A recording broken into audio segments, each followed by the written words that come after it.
안녕하세요. 다한교육 수학강사 오조입니다.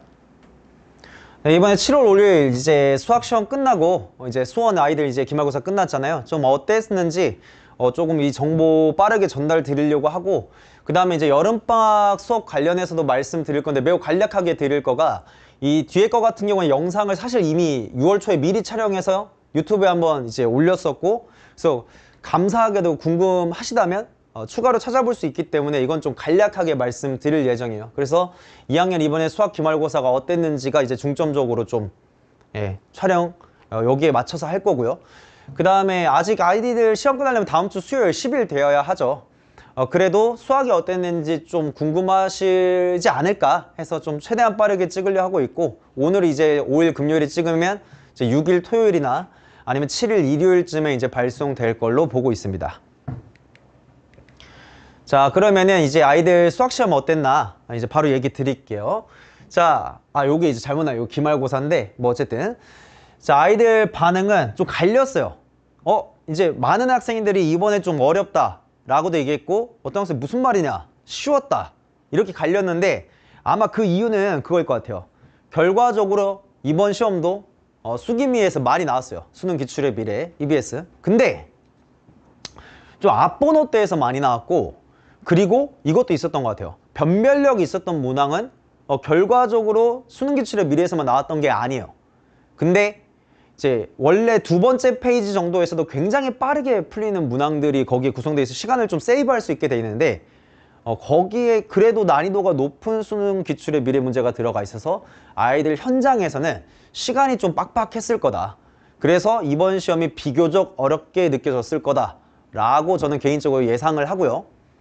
개인적으로 굉장히 문제들이 괜찮은 것 같아요. 이번에 수능 기출의 미래 반영된 것부터 그렇고, 반영된 게 마냥 막 무의미하게 막 된 것도 아니고 잘 돼 있으면 그 중간중간에 들어가 있는 것도 아이들 변별하기 딱 좋고, 이런 걸로 정말 잘 구성되지 않았나 라고 그냥 개인적으로 일단 생각하고요. 등급 예상, 이거 일단 굉장히 조심해야 되는데, 제가 중간고사 때 굉장히 강력하게 틀렸어요.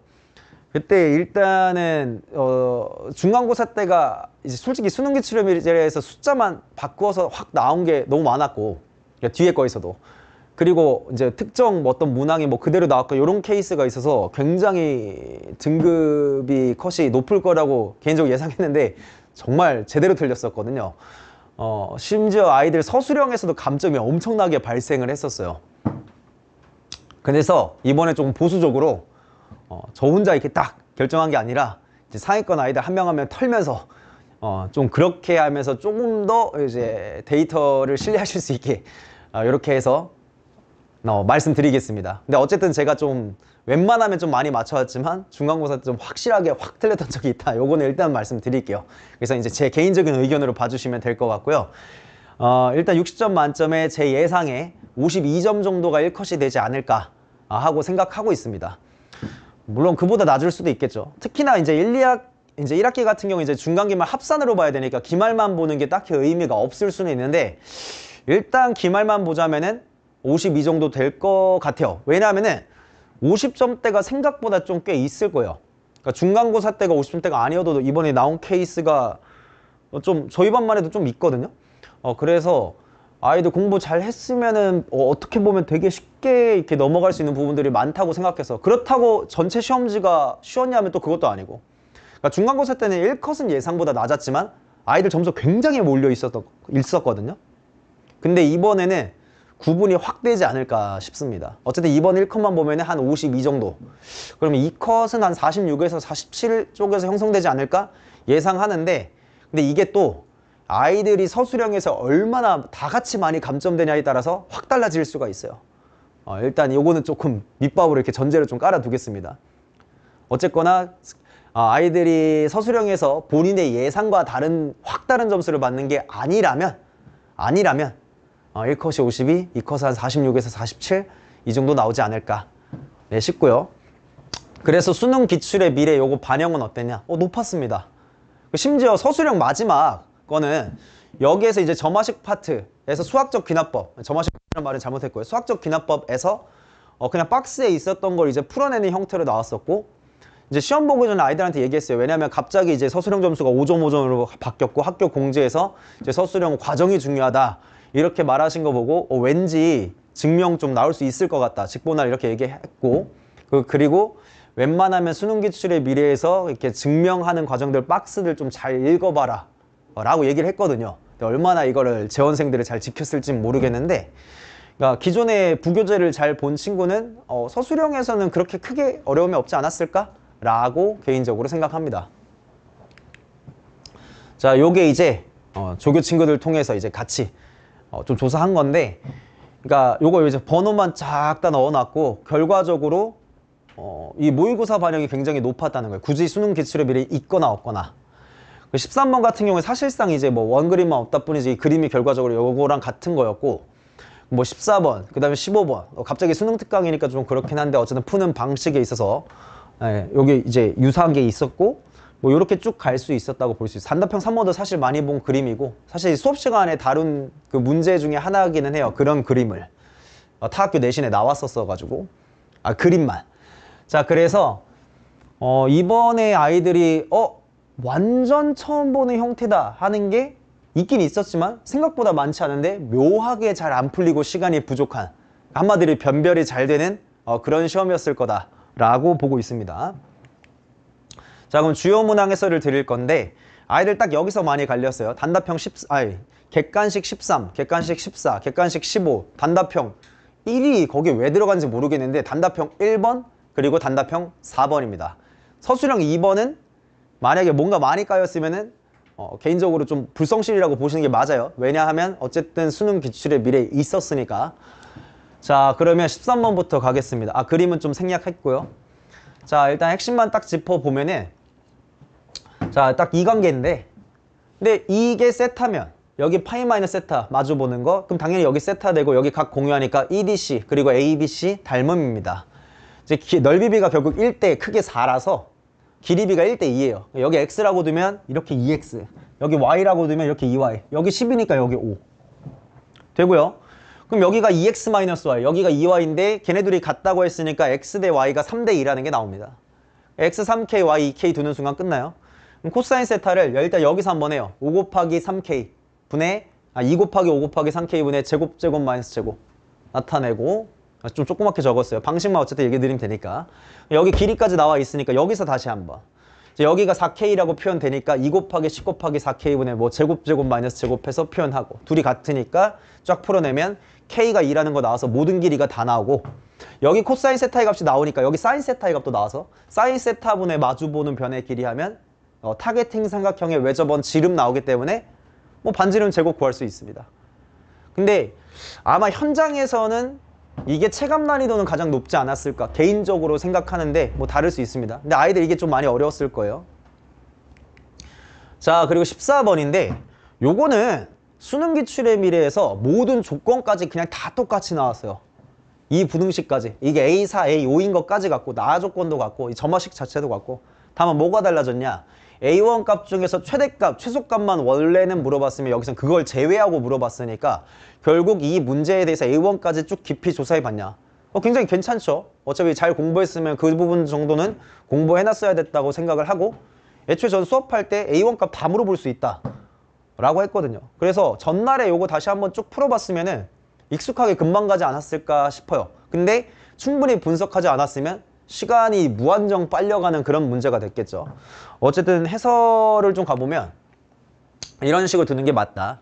일단 역추적의 문제니까 일단 A4가 4의 배수냐 4의 배수가 아니냐에 따라서 주어진 부등식을 만족시킬 수 있는 값이 딱 제한적이에요. 어차피 다 정수로 나오니까 32, 22, 23, 25 이게 역추적 점화식 잡아주고 이제 말이 좀 복잡해서 그렇지 뭐 금방 갑니다. 이제 방식만 좀 풀어서 얘기 드리면 A4가 만약에 32라면 A5는 일단 24고 왜 적어두냐면 나 조건에서 A3이 A5보다 크다는 게 있으니까 전으로 갈 때는 A4를 구할 때는 A5에서 A3죠. 잘못 얘기했네요. A3를 구할 때 A4에서 일단 6을 빼야 돼요. 26이 나오거나 아니면 2배 한 52가 나오거나 근데 밑에 건 무조건 4의 배수가 아니어야 되고 위에 거 결과가 4의 배수여야 돼요. 둘 다 만족하니까 그대로 가시면 되고 근데 이때 쓰인 A3가 다 A5보다 크니까 이거 그대로 다음 단계 갈 수 있습니다. A2로 갈 때는 A3에서 일단 4를 빼야 돼요. 여기는 48, 2배 하면 96. 근데 이거 4의 배수로 탈락. 여기는 4의 배수로 합격.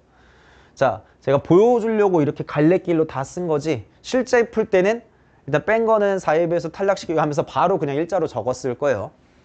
자, 그 다음에 26에서 4 빼면 22. 그 다음 2배 하면 44. 이건 4의 배수 맞으니까 됐고. 자, 이런 식으로 쭉 가서 풀어 써내고. 결국 A4가 25, 23일 때는 나 조건 만족 못해서 그냥 빼버리고. 그 다음에 22일 때 또 나 조건 만족해서 데려가면, 그러니까 원래 문제에서는 이 최소랑 최대만 보는 거였는데 얘는 오히려 그걸 제외하고 보는 거니까 이 3개와 이 2개를 더한 걸 봤으면 됐습니다. 만약에 이 문제를 수능 기출의 미래에서 보지 못하고 이 보인고 수학시험에서 처음 보면서 처음 푸는 거면은 정말 킬러였을 거예요. 근데 결과적으로 부교재 있었으니까 킬러는 아니다. 네, 이렇게도 할거 15번 가겠습니다. 이 15번 주제가 결과적으로 단답형 4번 주제랑 같아요.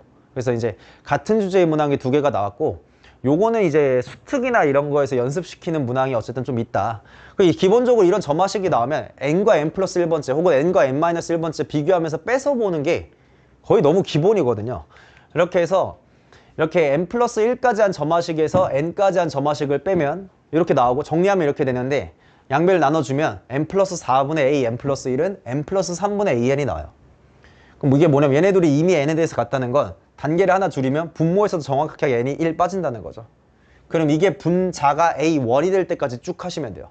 4분의 a1 나오고, 애초에 처음식에서 a1이 3이라는 걸 구할 수 있어서 이게 4분의 3이라고 나오고, 그 an은 4분의 3 곱하기 n 더하기 3, 즉 n에 관한 1차식으로 나오니까 아, 이거 등차수열이다, 이거를 알 수 있습니다. 등차수열 알면 이제 SN 2차식은 금방 잡잖아요. 공차의 절반 2차항 계수하고 뭐 상수항 0이고 이런 거 당연히 쓸 거니까 금방 잡고, 묶어서 이거 나오는 거에서 식 정리하면 얘는 6이다. 금방 도출됩니다. 사실상 시간이 오래 걸리는 문제가 아니에요. 이게 제가 이해할 수가 없는 건데 단답형 1번이 결과적으로 오답률이 높은 것 같아요. 이거를 다 따로 떼서 계산을 하신 것 같아요. 일단 의심해 봐야지. 왜냐면 자연수의 거듭제곱의 합인데 뭐 꼭 첫 번째부터 해서 공식 쓸 수 있지만 두 번째, 세 번째 좀 나오지만 일곱 번째면 단순하게 이렇게 계산할 가능성이 좀 적잖아요. 그러니까 하나하나 이게 다 떼서 쓰면 시간 너무 오래 걸리죠. 그러면은 뭔가 장치가 있지 않을까 당연히 의심했어야 됐다고 생각하고, 이게 그냥 k-6의 세제곱이요. 이거 정리하면 1의 세제곱, 2의 세제곱부터 해서 9의 세제곱이라서 그냥 2분의 9 곱하기 10의 전체 제곱이다 가 끝입니다. 다음. 제가 쭉 넘어갔네요. 이게 문제를 가려버렸네요. 예, 이거는 뭐 어쨌든 학생들은 문제를 알고 있으니까 단답형 4번인데 이게 이거예요. 어쨌든 점화식 요구로 나왔었고, 이 단답형 4번이 결과적으로 객관식 15번이랑 주제가 같다. 근데 단답형 4번 오답이 정말 많아요. 이게 정답이 18인데 23이라는 오답이 참 많이 나왔어요. 그거 이따 얘기 드릴게요. 자, 일단 얘도 역시나 인접한 두 개 사이 n과 n 플러스 1번째 비교합니다. 그래서 뺐어요. 이 식이 나오는데 다만 얘는 n 대신에 n-1을 넣은 거라 n이 2 이상일 때가 들어가야 돼요. 이렇게 정리하고 이렇게 가요. 그러니까 이게 15번이랑 완전히 같은 거죠. 그럼 이게 뭐냐? 두 개가 임의의 n에 대해서 같다. 정확하게는 임의의 n이 아니라 이때는 2 이상의 n이에요. 근데 어쨌거나 n을 1 줄이면 분모의 n에서도 1 줄이면 된다는 거죠. 근데 이게 1분의 a1까지는 못 가요. 왜냐하면 이 점화식은 n이 2 이상에서 성립하니까. 그래서 어디까지 가냐? 2분의 a2까지 갑니다. 그럼 an은 식이 어떻게 될까요?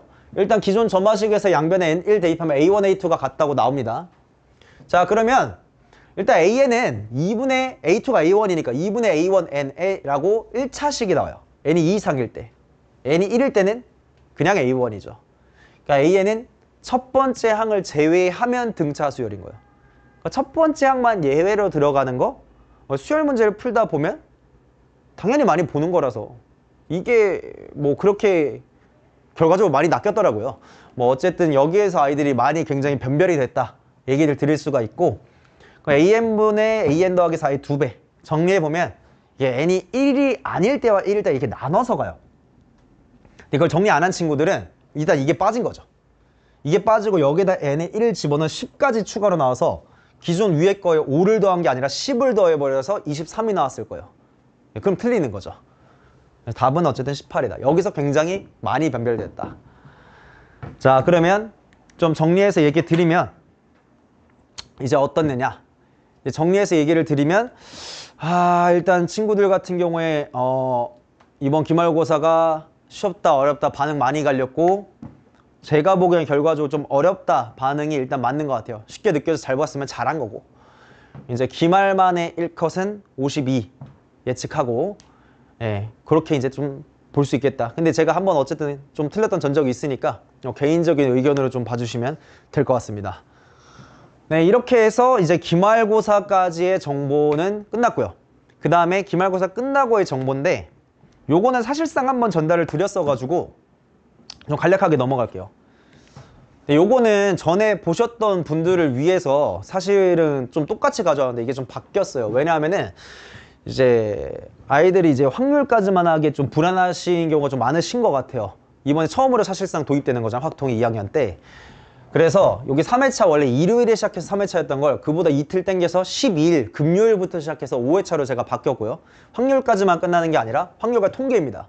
그럼 이제 이 수업이 금, 토, 일, 월, 화인데, 일요일은 제가 기존 저녁에 원래 3학년 수업이 있어서 일요일에만 낮에 진행하고, 그 외 금, 토, 월, 화는 저녁 6시부터 밤 10시까지 진행하면서 확률과 통계 5회 수업으로 전체 한번 끝내는 수업이 됩니다. 12일부터 시작이라서 아이들 10일 수요일에 기말고사 끝나면 바로 이틀 뒤에요. 좀 빠르긴 하죠.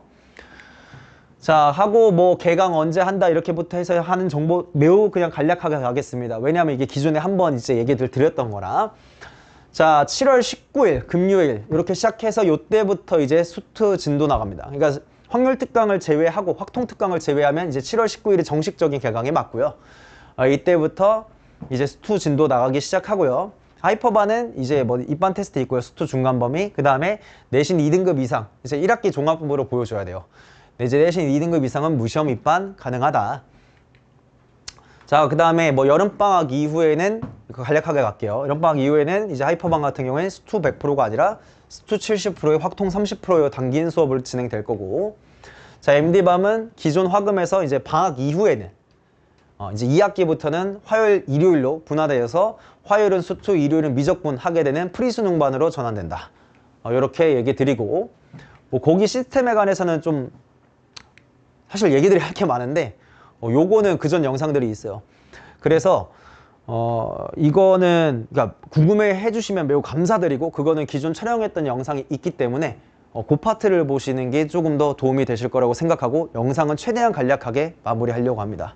자, 해서 오늘 아이들 시험 끝나고 딱 분석하는 게 어쨌든 오늘의 메인 포커스였고, 여기까지는 중요한 내용들 다 전달 드렸기 때문에 네, 여기서 인사드리고 영상 마치겠습니다. 감사합니다.